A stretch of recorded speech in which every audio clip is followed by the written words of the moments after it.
I think the first point in my career when I really thought that I do something that other people can't, or can relate things in a way that other people can't, was when I was working for one of the big banks. We'd had the financial crisis.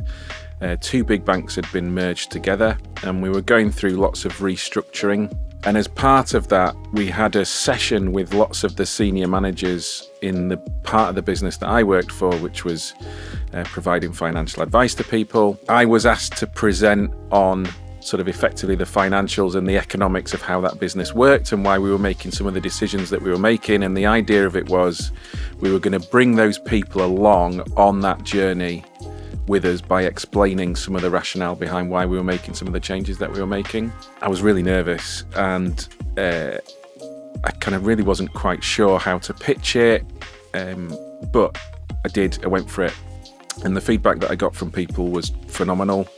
A few light bulbs had gone off in the room for people. All of a sudden they started to talk to me differently. I certainly felt like it shifted the balance in terms of my relationship with some of my peers, with some of the people that were more senior than I was at the time.